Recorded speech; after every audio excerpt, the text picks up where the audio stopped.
കുട്ടികളിലെ ഹാലൂസിനേഷനെ കുറിച്ചാണ് ഇപ്പം പറയാനായിട്ട് ആഗ്രഹിക്കുന്നത്. 3 തരത്തിലുള്ള ഹാലൂസിനേഷനുണ്ട്.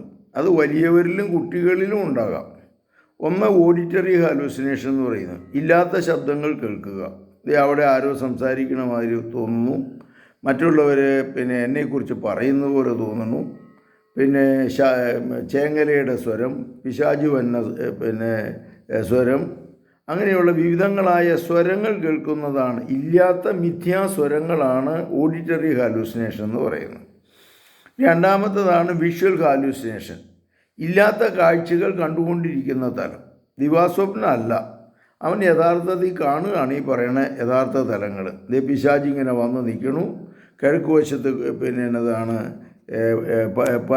പശു വന്ന് നിൽപ്പുണ്ട്, ആരോ വന്ന് എന്നെ ഉപദ്രവിക്കാനായിട്ട് നിൽക്കുന്നുണ്ട്, മറ്റുള്ളവർ എന്നെ കണ്ടുകൊണ്ടിരിക്കുകയാണ്, വാതിൽ അടച്ചിട്, ഇങ്ങനെയൊക്കെ പറയുന്ന മിഥ്യാദൃശ്യങ്ങൾ കാണുകയാണ് ചെയ്യുന്നത്.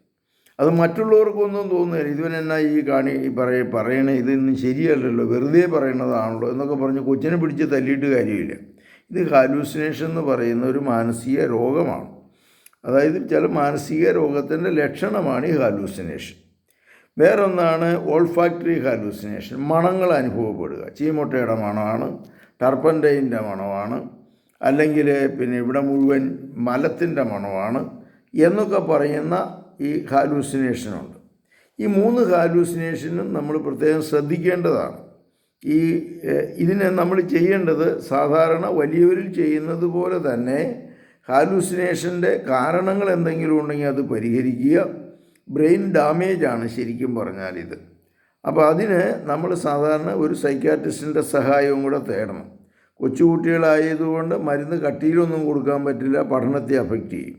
അപ്പോൾ അതുകൊണ്ട് ചെറിയ മരുന്നുകൾ കൊടുത്തിട്ട് പിക്കപ്പ് ചെയ്ത് ആവശ്യത്തിന് വിശ്രമം, ആവശ്യത്തിന് പ്രത്യേകിച്ച് ഉറക്കമൊക്കെ ക്രമമാക്കണം. ഉറക്കമില്ലാത്തവർക്ക് ഇതുപോലെ ഹാലൂസിനേഷൻ കൂടുതലുണ്ടാവും. രാത്രി അമിതമായിട്ട് 9 മണിക്ക് കിടന്ന് ഉറങ്ങണം, 5 മണിക്ക് എഴുന്നേൽക്കണം, പകൽ ഉറങ്ങരുത്. ഇങ്ങനെയൊക്കെയുള്ള തലങ്ങളിലൂടെ പിക്കപ്പ് ചെയ്ത് ക്രമമായി ഒരു ജീവിതശൈലി രൂപീകരിച്ച് കഴിയുമ്പോൾ ഈ ഹാലൂസിനേഷൻ കുറയും. ചിലപ്പോൾ ഡോക്ടറുടെ സഹായവും കൂടെ തേടേണ്ടി വരും. അപ്പോൾ ഇത് മാറ്റിയെടുത്ത് പിക്കപ്പ് ചെയ്ത് നന്നോട്ട് പോയി. ഇത് ഉണ്ടെന്ന് പറഞ്ഞുകൊണ്ട് ആ കൊച്ചുങ്ങളെ തല്ലുകയോ അല്ലെങ്കിൽ കുറ്റം പറയുകയോ ഒന്നും പറഞ്ഞിട്ട് കാര്യമില്ല. ഇതൊരു രോഗമാണെന്ന് നമ്മൾ മനസ്സിലാക്കിയിട്ട് സഹായം തേടണം. കർത്താവ് ഇങ്ങനെയുള്ള ഹാലൂസിനേഷനുള്ള മക്കളെ അങ്ങയുടെ സന്നിധിയിൽ സമർപ്പിക്കുന്നു. അവിടുത്തെ സമാധാനവും ശാന്തിയും നൽകണമേ.